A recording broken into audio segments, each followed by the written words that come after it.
What is going on, everybody, and welcome back to the Crypto Catch Up. Of course, your number one place to catch up on crypto. Now, there is some crazy stuff happening behind the scenes right now, and we are starting to see a possible 20, 30, 40 billion dollar Bitcoin plan unfolding right before our eyes that I think you need to pay attention to. And so with that said, let's cover, of course, what's going on in the market, some general news, and then we're going to talk about that secret plan that we are starting to notice because, of course, yes, that could be absolutely insane. Now, guys, please don't forget, this is a brand new channel, so if you do enjoy the content, it's only 11 days old, guys. So drop a like on this video so more people see it and subscribe to the channel. We have a goal of 1,000 subscribers by October, and we're killing it so far. So thank you all for the support. Now, looking at the crypto market, what is going on currently? You know what? Let me make that a little smaller. There we go. What is going on in the crypto market right now? Well, you know, the last hour to 24 hours, and even the last 36 hours have been rather neutral. They've been rather calm. And honestly, I think that's a good thing, right? So much volatility in the market. Everything was crazy. Everything was up, down, up, down, up, down. That finally seeing a little bit of stability, especially within our top 10, isn't a bad thing. What I want you guys to understand is that we're currently in a position in which the market is fearful. Crypto Fear and Greed Index, Bitcoin Index, all of these things are pointing in the direction that people are still scared. And so finding stability in times in which people are scared is actually a good thing, and it's actually super bullish. Now, looking at something specific, right, like Bitcoin, 24 hours down 1.5%. We did lose the $60,000 support level, but overall nothing too scary there. Ethereum still sitting right around 2,600, holding up well, especially within the last 24 hours. BNB and Sol barely down over the last 24 to 36 hours. Toncoin, you know, Dogecoin, Cardano, all of these sitting rather flat. Nothing really happening. Now, breaking this out of the top 10, what we can see is things are a little bit different on the last 24 hours. You can see that you're getting still some of those bigger movements from some of your smaller cryptos, but not as volatile as we've seen, right? SUI, APT, HNT, SEI, TIA, and OHM are the only 5, or was that 6 maybe, that are doing anything even remotely significant, and the rest of these things are moving up, down 1%, 3%, 2%, 1%, etc. So nothing's really happening right now, and that's a good thing in my opinion because the market is in fear still, and this is stability, and stability is always a good thing. People lose the least amount of money when this market stabilizes, and that's what we like to see. Now, looking at this thing from more of a zoomed out perspective on the weekly, we can see that we are finally starting to recoup some of those weekly performances, right?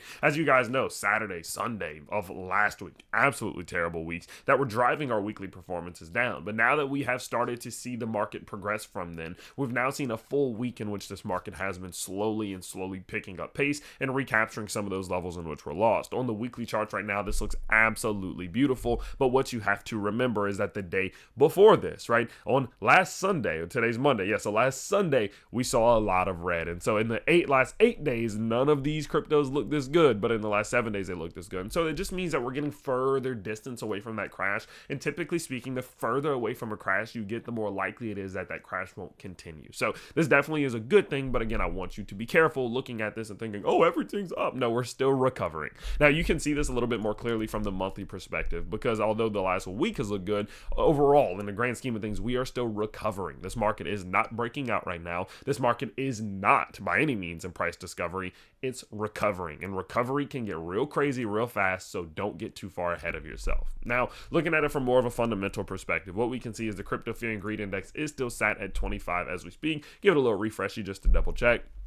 And overall, I mean, that is pretty low, right? The fact that we're somewhat close to being in extreme fear right now is interesting to me. I just don't understand what people are so scared of. It's just not making a ton of sense to me. Yes, I understand that the world may go into a recession, and yes, I understand those things, but anybody who's been anywhere, done anything, knows that where we are in the world right now, from in terms of having money as normal people on a day-to-day basis, is not much worse, if not better. You know, it might even be better than what it was a year ago or 2 years ago, right? I would say most people that I know that were in the biggest financial struggle a year or 2 years ago are in a better place today, because at least they're used to it. They're used to things costing more. Their budgets have adapted. Their lifestyles have adapted, rather than a few years ago. So if you're truly scared of a recession, I just question, what do you think is going to happen? Now, obviously, the worst case scenario here is that earnings are going to start reducing. Companies are going to start cutting employees. People are going to have less money. Then that starts to cause problems. But we're not there right now. And if people are getting this far ahead of themselves, I do feel like this is still an overreaction, and it does seem a little bit too far to me. I think people are getting a little bit too wary. Now,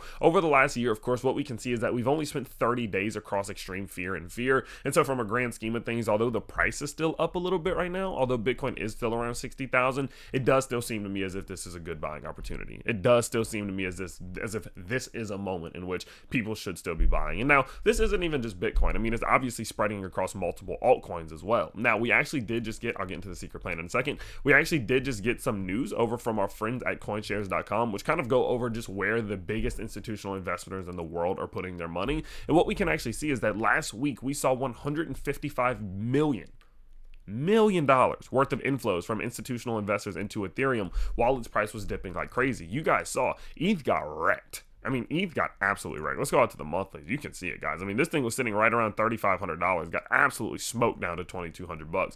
But while it did hit some of these lower levels and seemingly putting in a low cup and handle pattern, which I'll review later possibly, it does seem as if institutional investors think this is a good time to be buying, and so they absolutely loaded up. Now, on top of that, we actually did see weekly inflows for Solana as well, which is a good thing because we know they saw huge outflows at the beginning of the week. So to be able to recapture some of those outflows and then be able to pick up and get a positive week of inflows, being the best performing altcoin under Ethereum in terms of institutional investments, definitely a good thing, and we like to see it. And so, as I mentioned before, it's not just Bitcoin. It just seems like in the market in general, this is a good buying opportunity from the long term, for a long-term perspective. And overall, it seems like the whales do agree. Now, speaking of the whales, speaking about what's going on, guys, there is something happening behind the scenes right now that people are starting to point out that could have massive implications. And let's talk about what that is. Now, we got an article at the end of last week saying a secret Bitcoin plan spotted by CryptoQuant CEO as 500,000 Bitcoin settles in Anon wallets.